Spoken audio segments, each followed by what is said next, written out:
What's surprising, Edward, is there is not a lot of discussion about love manifesting in the world. I mean, the room's all about whether it is or it isn't, and there seems to be a lot of sidetracks in this discussion. Exactly, and of all the things over the 9 years that people have had conversation with me about, it was that particular word that seemed to cause the most sort of what you might call interest. So I included it in the welcome message and showed the manner in which it could actually be manifesting, and now people are staying away from it. They don't want to know anything about it. The word itself has been beaten to death, and it wasn't manifest. It's never been manifest on the planet to begin with, and then it's ascribed to I mean, a fellow can actually go overseas and kill 15 people in a war and come home and tell his wife he loves her. Now that's insanity. That's insanity in action. So, Edward, just getting back and see if we can discover what, not discover what love is, but what the word points to, of course. And you say in the banner there that love can begin to manifest.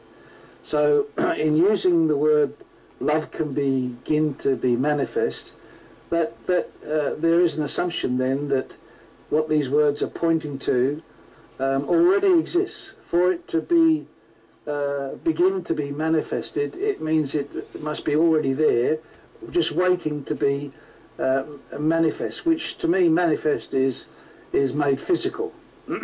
So, you know, through creation into the physical world, to me is what the word manifest points towards.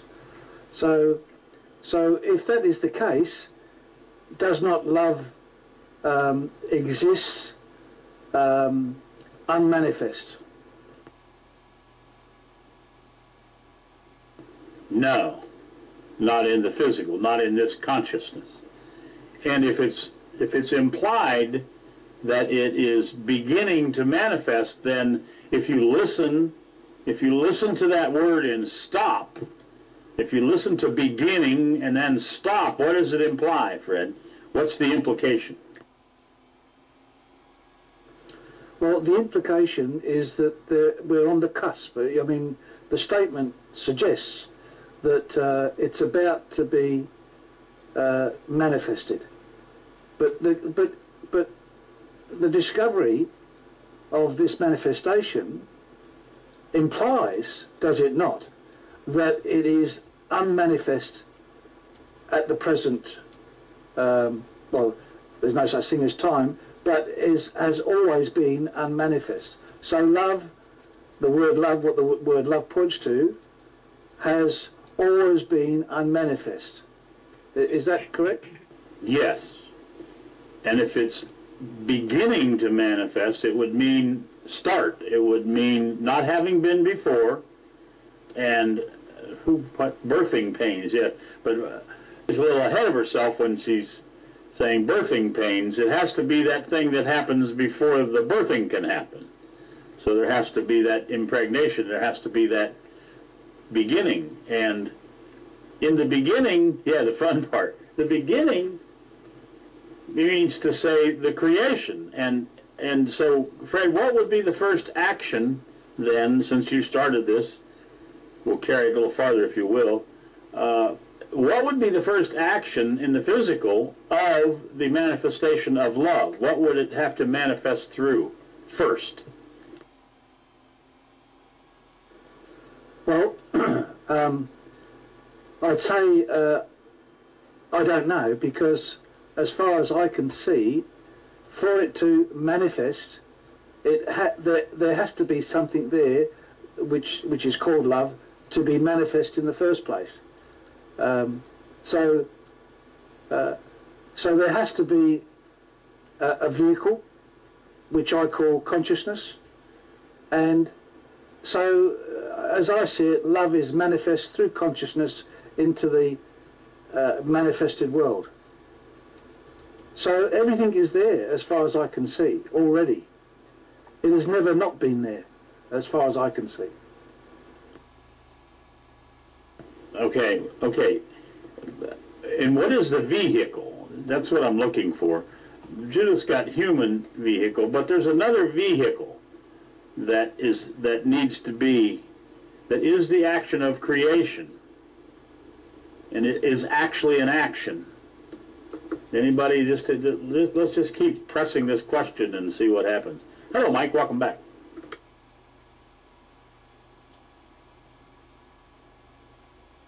Go ahead, Catherine. Truth.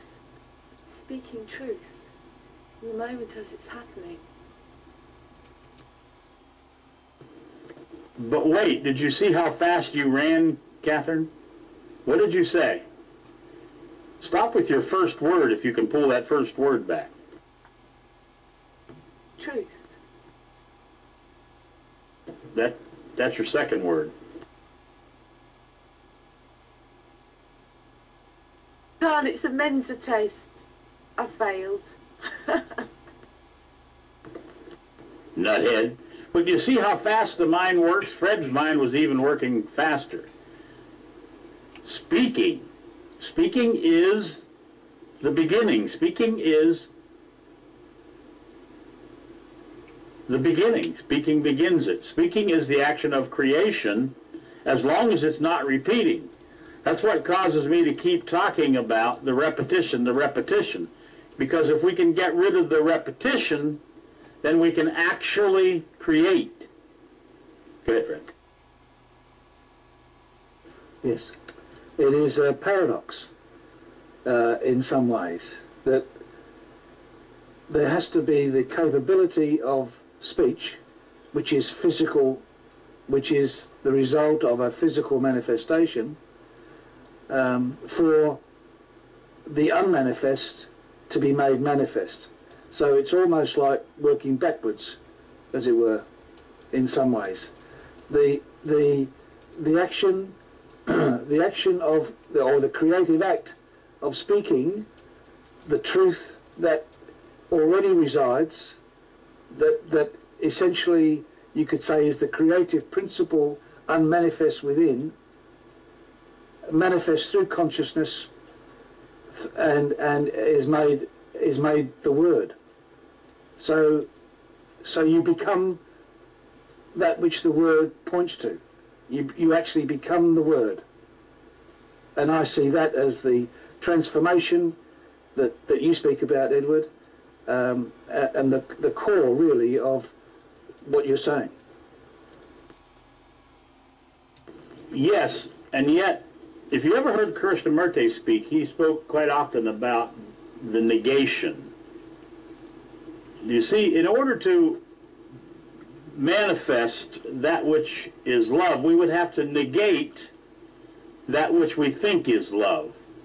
So that thing that we have been pointing towards or talking about and giving credit to that we call love needs to be negated so that it is no longer, so that our thought about what love is disappears, so that there can be nothing there.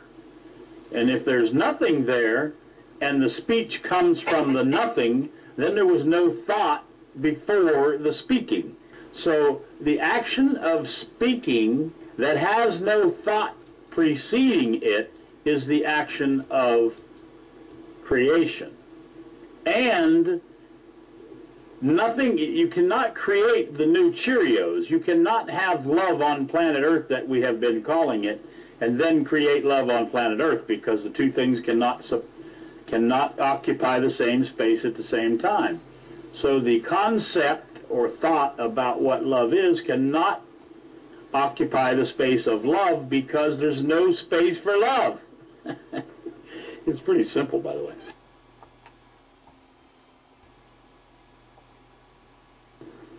If everything that we've always been is what love is, then there's no killing, no maiming, no destroying, no child molesting going on now. Do you see?